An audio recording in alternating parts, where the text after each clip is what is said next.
My name is David Burke. I lead client and partner strategy at BlockTower. We're a 7-year-old, $1.25 billion asset management firm for all things digital and blockchain. Wanted to ask my 4 panelists today to each spend a quick minute or two introducing themselves to you so you know who they are more than the picture and the bio, and then we'll get right into the questions. Why don't we start at the far end? Carlos? Hi. Whoa. Can you hear me? My name is Carlos Domingo. I'm the co-founder and CEO of Securitize. We're a company that specializes on tokenization of what the crypto people call now real-world assets, which used to be called securities, security tokens back in 2018 when we started. And we own a number of regulated entities, broker-dealer, transfer agent, ATS that operate on top of a platform that tokenize the assets for asset managers. Hi, Amy Oldenburg. I had our emerging market business at Morgan Stanley Investment Management. I've been in EM for 25 years. I also lead our efforts on the digital asset side and sit on our firm's innovation council. I think I'm the only person that has not flipped over to AI and stays dedicated to the digital asset space. Hi, my name is Mike Belshe. I'm founder, CEO of BitGo. I think we're the largest independent custodian in the world.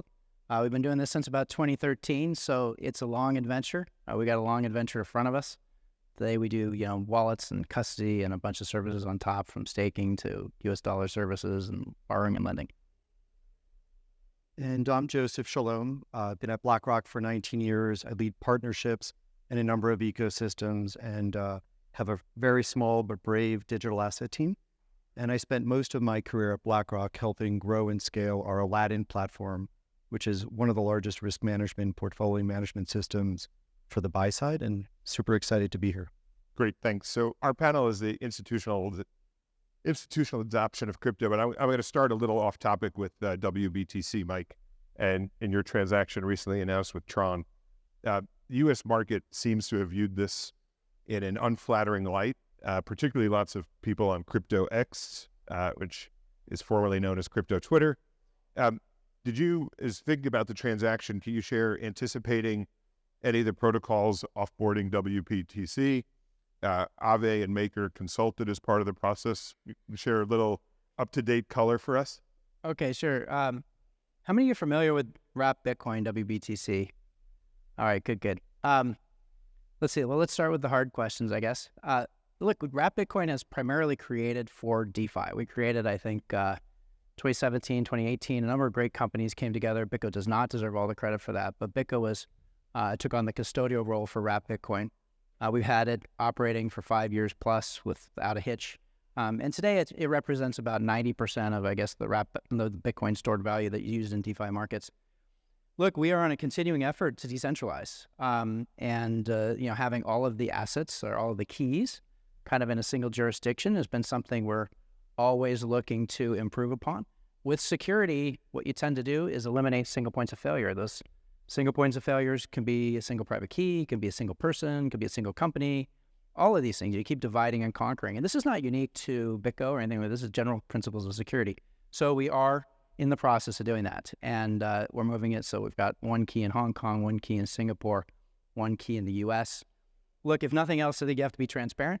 I'm not sure everybody else is quite as transparent in the industry, but even though Justin Sun has a small piece of Bit Global, we decided to disclose that because it's a very interesting thing that people care about. So we did that, and then some people are very worried about what that means. So we are currently walking through with the community. But if we want to talk about institutional stuff, I think there's an interesting lesson here, or at least maybe a precursor to the future, which is when you're dealing with decentralized protocols, and remember, these guys do governance literally online, message boards.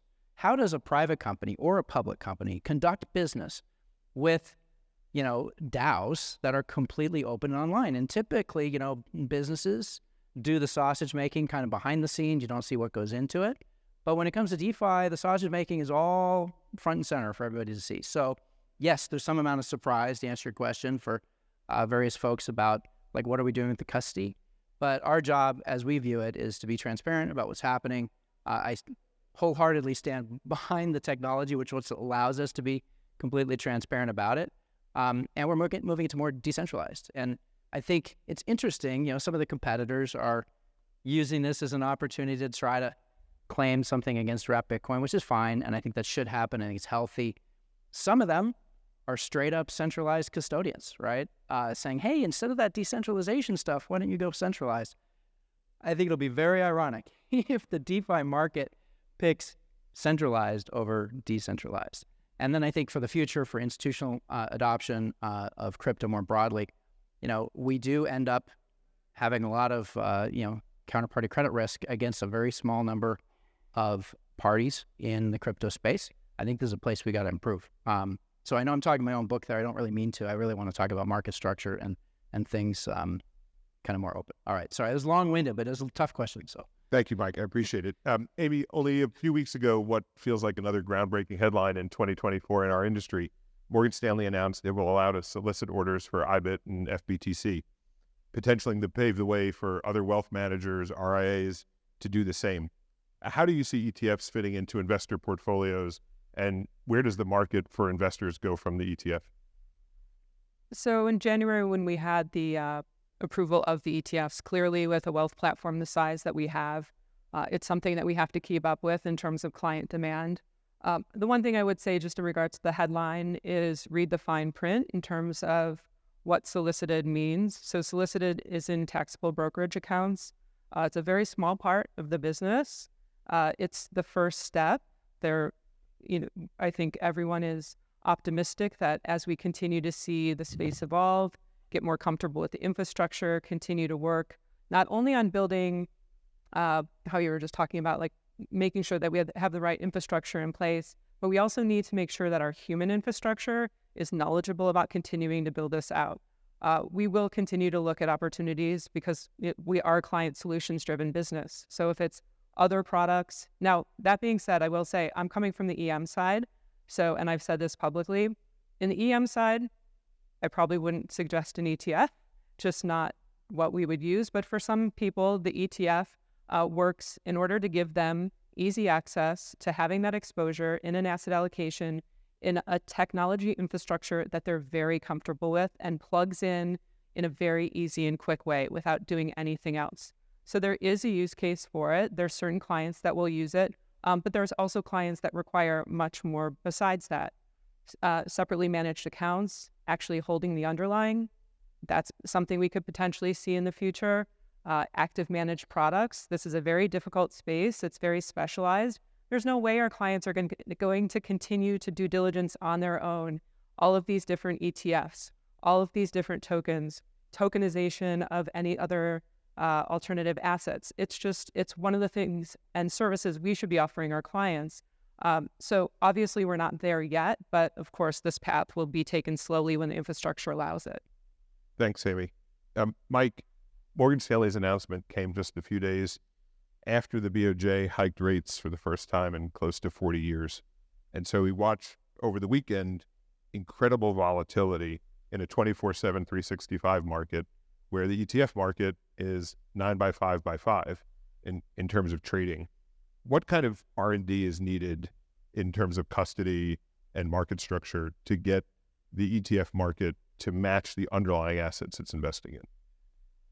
So there's probably so many aspects to that we can't answer it all right here. Look, I think maybe 3 to 4 minutes. Yeah, moving to 24/7 takes a lot, and frankly, we have decades of history on the current market structure. I think maybe to step back a little bit, like what is the market structure that we have today? Actually, a lot of people don't really understand quite how it works or how it fits together. I think our regulators know, but our legislators not as much. All of these systems were designed decades ago, and they were designed pre-computer. So there's certainly elements of it that we can radically shift, and maybe more than 365, 24/7, 365 is just like, well, who are the participants? Who's taking rents off of this system that we can pull out, that we can give better markets, more reliable, trustworthy markets? Actually, I think reliability we have pretty good in the current system, but there's some properties there with market structure that we can definitely change. The technology can completely change things, but regulators are stymied by it. They kind of don't know what to do with it. I think it's going to take a lot of work. I think Silicon Valley has a lot to add here. Systems architects, kind of the 0 to 1 people instead of the 1 to many people. Those are two different skill sets, and I think there's plenty of room to change. So anyway, a lot to change with basically kind of rewriting all of the electronic systems. Maybe if I can just add there too, I definitely feel it's more on the infrastructure than the 24/7 side. So my traditional markets are 24/6.5 right now, what my team currently works. And that's in the traditional equity space. We pass the book, we run teams around the world, we trade Saudi equities on Sunday. That's something that we're very comfortable with. So I don't think it's particularly the 24/7. That's always the challenge. I do, just believe that's infrastructure that's more the challenge. Got it. Thank you, Amy and Mike. In terms of infrastructure, we heard a little bit this morning about tokenization, so I want to switch over there. Carlos, talk about securitized tokenization and how it opens up net new capital for issuers, for GPs looking to expand their investor base, and the nature of the incremental distribution that Securitize has been building. So the asset managers are kind of looking, obviously, to increase their AUM. That's what they do for a living, and to invest it properly. And I think they see tokenization in kind of like two different directions. There's some asset managers that they are kind of frustrated that the current distribution channels do not reach to a lot of people with enough money to purchase the products, but not enough money to be served by the current, distributors. And, warehouse is a good example where, if you want to purchase an alternative asset in a warehouse, you need to have a wealth manager. If you need to have a wealth manager, you need to have a certain amount of millions of dollars in assets. Otherwise, they don't serve you. And then the minimum investment is very high because they don't want you to be concentrated. So it leaves out a ton of individual investors that have enough money to purchase those assets and to have that as part of their portfolio, but they just don't have a simple way to do it. And there is two reasons for doing that. One is basically infrastructure. So there is no simple way for somebody to go and purchase, $5,000 of a, private credit fund online without having to call somebody and then settle quickly the trade and then manage a ton of different investors that have the asset, being able to pay those dividends in an efficient way without, manual processes or reconciliation, without having to, resort to paperwork, etc. So tokenization, they say it more of as a digitization way to be able to provide a very efficient fractional ownership that then allows them to expand the reach into individual investors better than what they're doing today. So that's one aspect of it. The other one is that, look, the crypto economy today is bigger than $2 trillion, right? And a lot of the people there don't have access to traditional products, right? So the same way that I always say ETFs are taking a Web3 asset like Bitcoin and putting it for the Web2 people, this is the opposite, right? It's taking a Web2 asset like, what we're doing with BlackRock with tokenized treasuries and bring it to the Web3 world in a way that the crypto people can actually consume it and use it, right? So it's all on-chain, fast issuance, instant redemption, peer-to-peer tradable, etc., which then allows these TradFi assets to be part of the crypto ecosystem and access the pool of capital that is there. Thank you. Joseph, stepping back and looking at the ecosystem for a moment, over 20 years ago, gold and crude ETFs came to market and really exploded into the marketplace with success. Now, IBIT is one of the most successful ETF launches of all time. Last month, you brought ETH-A to market. Everyone's asking what's next. There's speculation of what's next. We heard it in the room this morning. It's definitely in the ether. Talk about the concept of product creating demand, demand creating product, and how you think about it from the ecosystem. Sure. We've been on a multi-year journey, and it actually starts from clients. There's nothing we do as a firm that doesn't come from a client demand, and also a question of where it fits in their portfolio and their goals. Not everyone wants to invest in Bitcoin, but what we're finding is if people do, they want it in a safe, predictable, low-cost wrapper, side by side with other things that generate returns for them to meet their goals. I think what we're super excited about is all the issuers have been successful. The ETF has functioned the way it should. August 5th, on a Monday, we would have expected other asset classes, if they drew down 15, 20% over a weekend, to see panic and massive outflows. IBIT had 0 outflows on Monday, August 5th. That means it's functioning as it should. The second takeaway or lesson is not just from that day, but also from what we see in the 13F filings, which is an indication of institutional ownership as of June 30th. So by definition, it's stated. People are buying and holding. It started as an end investor story. Now you're seeing wealth management adoption And I think we're at the very, very early innings of institutional adoption. There is a misconception, though, that you build an ETF and liquidity will come. You build an ETF and the underlying technicals will happen. That's not how it works. So our product innovation, whether it's regional or other ETFs, are largely going to be driven by market, technical, and client readiness and demand. Right now, we're seeing largely demand in the stablecoin space, in Bitcoin and Ethereum, and actually very little down the stack. But we're super proud, and I think these are moments that matter in the early innings of institutional adoption. Just to follow on from that, if August 5th there were no outflows from IBIT, right? Is that also a reflection of institutional holders and adoption of the product compared to retail, which may be more susceptible to the momentum and volatility that had occurred in the prior weekend? I think it just simply tells us these are investors, and it fits into their portfolio, and it's part of a diversified way of meeting whatever goals they have. And it's not speculation, and it's not trading. And that is what institutional and other people do. They hold and they invest. Amy, you mentioned trading Saudi equities on a Sunday. Talking offline, you spend a lot of time abroad. What does market demand look like outside of the U.S. for exchange-traded products, whether it be ETF or in another format? And are the TradFi investors outside the U.S., are they waking up to these protocols? Are they approaching the market differently than we are approaching it here in the U.S.?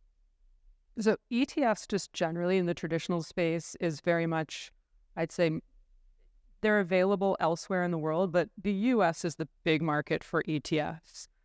They have some in Europe, but even when you go to Asia, there's different dynamics around even the success of ETFs, more driven by the underlying function of how the wealth management system works. So most of the wealth is driven by banks. There are some incentive structures there that just don't work the same way in terms of ETFs. And in many places around the world, you're not getting the same tax incentives and some of the superpowers that ETFs have here in the U.S.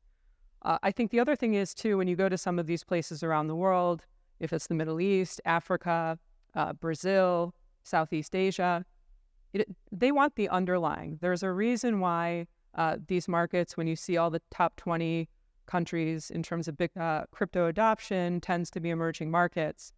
Usually it's because less developed financial infrastructures, governments you can't trust. I don't have to tell this audience all the reasons why, but it's not the people that are looking for the ETF in terms of the use case. They're looking for the different products to use for other reasons because they don't have access to those traditional products.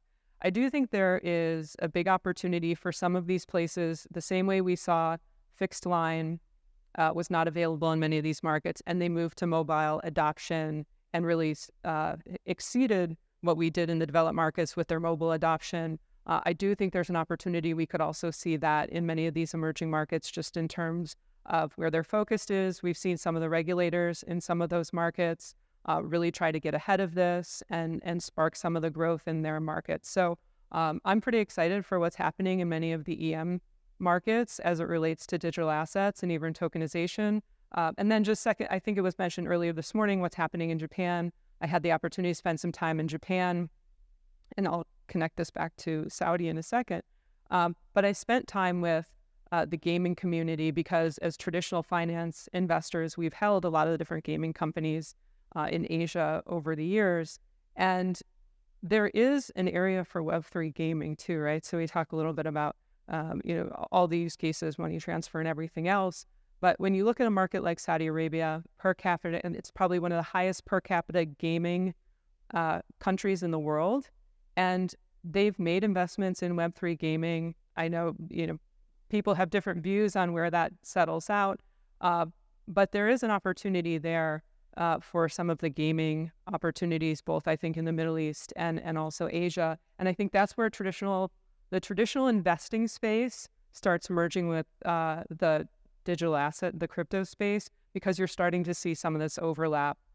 Even companies like Nubank in Brazil, they saw their volumes go up in the first half of this year. So these are traditional companies that we have in our portfolio now that we're investing in, and they're building crypto businesses on the ground right alongside their traditional finance businesses. Thanks, Amy. Mike, if we stick with the distinction between what's happening in the U.S. and abroad, and today for anyone who hears a local residents election day, so we won't comment on other distrustful governments that may exist closer to home. But it was said earlier this morning, institution means a lot of different things to a lot of different people, and how it starts with, is it HFT, then is it hedge funds, is it real money, is it sovereign? What do you see differently, particularly given now the global footprint you're looking at in custody here between the U.S. and abroad, but also by institutional type in terms of public companies versus real money investors in their confidence and adoption of digital custody, especially given, no one gets a bank holiday on Labor Day because cryptos don't close. Well, let's see. We operate 7 crypto custodians globally, here in the U.S. and Switzerland and Germany and Gotham, Middle East, Bara, or I guess I'm leaving somebody off. So we handle a lot of regulators are confused by crypto. All of a sudden, there's an asset class which they don't understand, and they're looking to regulate it differently than anything that we've seen before. This is strange, and so there's a lot of just change going on. For instance, areas that didn't used to have custody licenses suddenly do when it comes to digital assets. So they're changing their tune about this. I think the big puzzle for all regulators, all governments, comes down to the same thing, which is that prior to this technology, we've lived in a world. Let's see. All right. So prior to this technology, we lived in a world where the gatekeepers have been, the banks and the financial institutions in each region. And there hasn't really been a super easy way, just peer-to-peer, move this money all around. Suddenly it's global. So all the regulators are looking at crypto and going, whoa, this goes outside of our traditional controls. What's going to happen here? And they're having to reevaluate what are existing controls. What should they be? Do we need to change them? I think to some degree they haven't really recognized what the really big problem is, which is that it's global. And instead they're trying to protect it the same way they used to protect it, not always even knowing exactly why the existing protections may exist. And this is leading to just a lot of tumultuous time, where we're going to see a lot of different regulations. They're going to be inconsistent with each other, et cetera. Okay, so lastly, on where are the best markets? I mean, the U.S. markets are the best. I mean, first off, we've got the strongest history, the strongest infrastructure. Institutionally, it is clearly the U.S. is only to lose, not, we don't have to win it. The alternative will be, is there any other jurisdiction that's able to build the trust that needs to be there in order for institutional adoption? This goes beyond the technicals of what we do with a market structure or any given set of policies. I mean, at the end of the day, would you invest heavily in Chinese companies? The stock market there has been around for, I guess, 25 years or so. And when they get too big, the government just comes in and takes it all over. Your ownership's gone, done. It's really hard to build trust in those markets. It doesn't matter whether it's digital or anything else. So anyway, I think the U.S., assuming we can get reasonable policy to enable these things going forward, I think what the industry is really looking for is regulators that are going to recognize who's trying to make it work reasonably and then kind of guide it to a good path, as opposed to just saying, no, infraction. They need to figure out a path to yes instead of just a bunch of objections to no. Right. Well, and so do you see an opportunity then, just as a follow-on in Singapore with the regulations China has announced in the last 48 hours, basically taking the super draconian view that anything crypto, any trading in coins and tokens might as well be deemed money laundering by the Chinese government? I mean, this is a great example where regulators are really taking different approaches. The idea that your citizens are going to have crypto assets just in this particular region doesn't make any sense for the investors or the businesses. It's a very isolationist approach. Some countries have had that for a long time. For some reason, when it comes to crypto, all of a sudden, a lot of regulators are taking that approach. And it doesn't make sense. Like, should you have all your keys in one place, et cetera? So, look, I think it's going to take a while to sort this out. This is a massive sea change. And, of course, it's different than assets we've had before. So there's education required. We're going to see multiple approaches in different jurisdictions. I think ultimately the U.S. probably wins, again, just assuming we can get something reasonable here in the United States as a path forward. Thanks, Mike. Talk about education and process and time, Carlos. Talk about the journey for tokenization more broadly. It's been 5 years since the KKR fund announced its tokenization with you, and it's led to the culmination today with Beetle and in your relationship with BlackRock. So we started the company in 2017 in November, so we're going to be 7 years old now. And at that time, there was the same excitement about tokenization that there is now, and it didn't happen. So we are one of a few companies. There was tons of companies that started. They were like dedicated conferences like you have now. The RWA Summit used to be called the Security Token Summit, and exactly the same situation. And most companies didn't make it. We're one of the few ones that survived, and it really didn't take off. And I think there was for a number of reasons. One is first, crypto very quickly in 2018 went through the first major crypto winter, and then the crypto people were allergic to anything regulated for a number of years. And tokenization, for the most part, involves issuing securities which are regulated. So you have to have some degree of KYC compliance rules on chain, etc., which are not the same thing you have in NFTs or in governance tokens or in DeFi, etc. So there was no interest on the crypto side of things. And then the TradFi side of things were also allergic to anything that's a token because there were a lot of frauds, ICOs, a lot of enforcement actions from the SEC. And there was a lack of clarity about, okay, fine, so you're going to issue a token that represents security. How do you do that? Under what regulatory framework, what licenses do you have? Can you use this ledger that happens to be a public distributed ledger as a ledger to represent the beneficial ownership of security or not? Who are the broker dealers that sell these securities, etc. So we were kind of stuck in the middle. Crypto people will not pay attention, the non-crypto people will not pay attention. So we spent a number of years doing two things. One is, building the technical infrastructure, but building the regulatory coverage on top of it to be able to approach the TradFi people to bring their assets on chain. So we got a transfer agent license in 2019, and we got a broker dealer. Then after a year, we working with the SEC, we got an ATS, up and running, etc. And that led to the project with KKR in 2022, which was the first large asset manager that decided to bring something on chain. Then very quickly we go Hamilton Lane. We had a big pipeline, and then boom, the whole crypto industry imploded. The FTX, BlockFi, Voyager, you name it. And then people pull out. I think somebody has mentioned this morning in the panel the same thing about institutional adoption. There was a lot of concerns about the crypto industry and about all the fraud happening, and also in our case it was reputational concerns, right? These things don't move the needle for the asset managers yet. I hope they will do in the future, but the reality is that it's more about thinking long term than short term impact, and therefore if short term impact also comes alongside being a newspaper with saying that somebody has gone to jail because he stole billions of dollars and you're tokenizing with somebody else, then they don't want that, right? So I think now, since BlackRock entered the space, I think that whoever needed to be in jail is in jail. Whoever needed to go bankrupt went bankrupt, and I think there's been a bit of a cleanup in the industry, and the ETFs also helped legitimate the industry because it was a regulatory approval that happened for a crypto product, and now we see kind of the second wave of tokenization. But I think this time it's real. This time it's not just pilots and experiments. I mean, what we do with BlackRock is already $500 million in size, so it's not a joke. It's the largest tokenized asset out there. If you asked me about a few years ago, I would have told you this is not going to happen. It's impossible.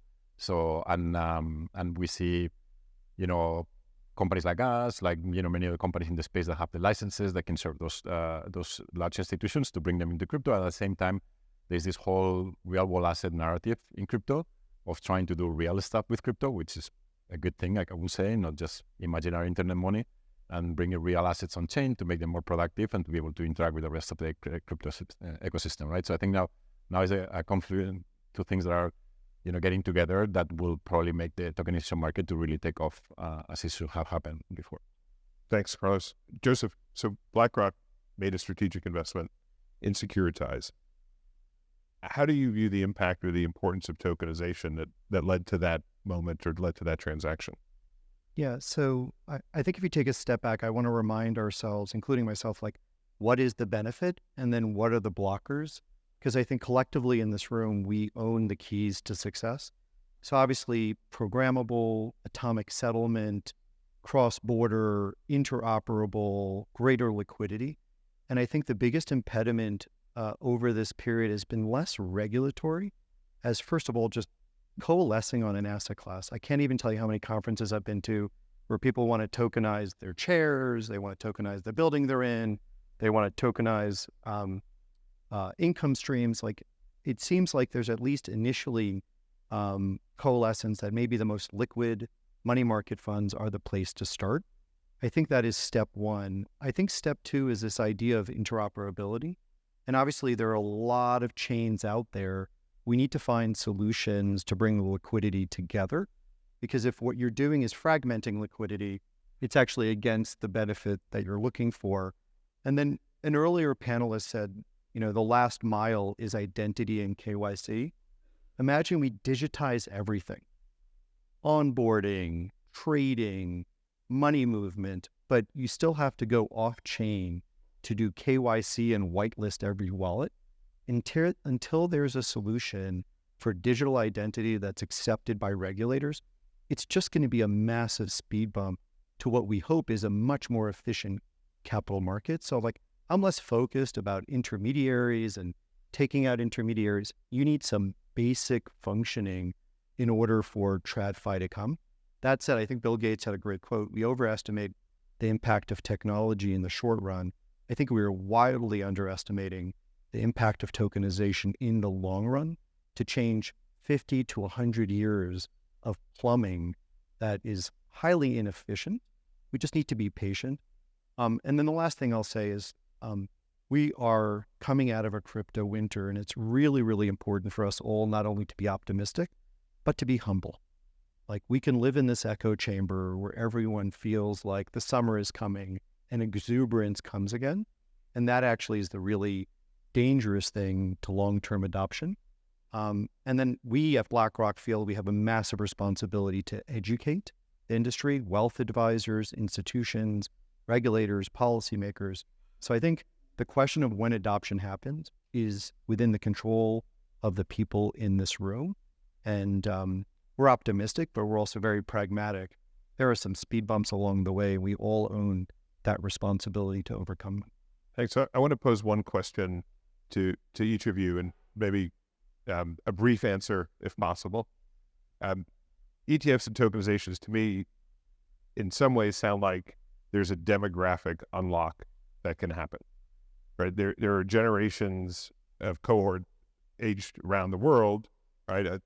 Whether you're Gen X, maybe you're a later stage millennial, certainly if you're a boomer, that this is some newfangled technology like Elvis was to people raised in 100 years ago. Does tokenization or ETF massively expand the market by making it accessible to demographies that have been suspect around crypto native or blockchain technologies? Carlos? I think they expand in two opposite directions, right? I think ETF is precisely a way to get Bitcoin or ETH exposure to somebody that doesn't want to deal with blockchain, that just wants to stay on their Schwab account and their Fidelity account, whatever, and then buy it from there. And they don't want to deal with, private keys or wallets or Coinbase or whatever, right? So I think it expands, maybe not in the younger generation, because the younger generation already buy crypto. Like, there's 50 million people have wallets in the US. I don't think they needed an ETF to trade. It's actually the opposite. I think that maybe the older people that don't feel comfortable with new technology are adopting this new asset class on their traditional, custodial accounts and brokerage accounts, etc. I think tokenization goes in the opposite direction, I think. Today, I think the crypto people are adopting it more than the non-crypto people, because they're already familiar with what a token is, with what a wallet is, with what a stable coin is. Don't forget about it. That's another unlock, that we have stable coins now. We didn't have 5-6 years ago at a scale that can, deposit the stable coins or trade or swap or send peer-to-peer, etc. And then they can actually do that with traditional assets that maybe they didn't have access to on the crypto ecosystem. So it expands, in my opinion, in two opposite directions. Amy? I don't think it's so much an age. There's a piece of it that's age related, just in terms of your history with technology. But I think it's more so like, how open-minded are you? How technology forward are you? Because I do know a lot of people that are from older generations that are in this space and very forward thinking in terms of having access to underlying crypto assets. They have their own wallets. They're very sophisticated in the space. I think the thing that actually has surprised me the most is in the younger generation. We had an event, it was a computer science recruiting event. We had very well-known speaker from digital assets come and speak, trying to recruit some of these computer science majors. I was shocked how basic their questions were. I was sitting in the back of the room thinking they're like going to go really deep and be in DeFi and no, it wasn't there. I was actually surprised. Now, maybe self-selecting, they came to our event. So, I mean, maybe, maybe that was part of it. But I've done other education events before also with the younger generation. And again, I'm making this assumption as someone that's been in the business a long time that everybody in their 20s is basically trading on their own outside of work. And that's not the case. I'm actually surprised sometimes at how much there still is to learn, even in that younger generation. We sometimes get adapted to hanging out with people like us in this room, and it's friends that are building DeFi companies and building wealth management platforms and doing all kinds of crazy stuff in the space. You think everybody around you is doing this, but then when you go into mainstream, it really is a sobering moment, regardless of the age in some cases. Mike? There's no doubt that the ETFs, especially for Bitcoin, where the use case around store value is very much a, buy it and hold it. ETFs are hugely enabling for institutions of all sizes. So this is going to go from all of the early adopters that were very aggressive to now all of the most conservative, and pension funds and others can access Bitcoin.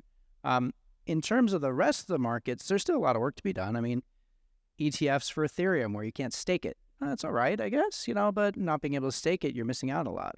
And then in terms of the really powerful things we can do, I mean, I'd encourage all of you this weekend to go into Aave and take a $5 million loan in the middle of the night without having to do anything else. And it's amazing. Your stocks will roll up and down, and, we're very far away from that actually being material for institutional access. But it is very doable. It's not a made-up use case. So there's a ton that's yet to come, and that's not unlocked at all yet. Joseph? We're in the midst of the largest generational wealth transfer in the history of financial services. What Amy said, we need to educate people. Every person should have a goal and a risk tolerance, and that is what should make up their portfolio. And whether they decide to invest in digital assets or not, what percentage of their portfolio, they need to be educated as to how this meets their goals. And I think I'm going to repeat it again. It's incumbent on all of us, especially at places like BlackRock, to educate people of the role of digital assets in someone's overall financial picture, but even more so when you're going to have tens of trillions of dollars changing hands like we've never seen before. Thank you. Well, we have very little time because the red light's on. I did want to ask everyone, since we're here in Jackson, which I hope everyone's getting to enjoy a bit, Carlos, summer or snow? Summer or snow? Oh, summer, 100%. I'm from Barcelona. And Amy? Snow. Snow. Summer, this is my happy place, despite getting caught for 4 hours up at the top of the mountain on Monday night. So lightning storm is your bigger weather risk here than an avalanche. I want to thank all of you very much for listening. Thank you to the panelists for your time.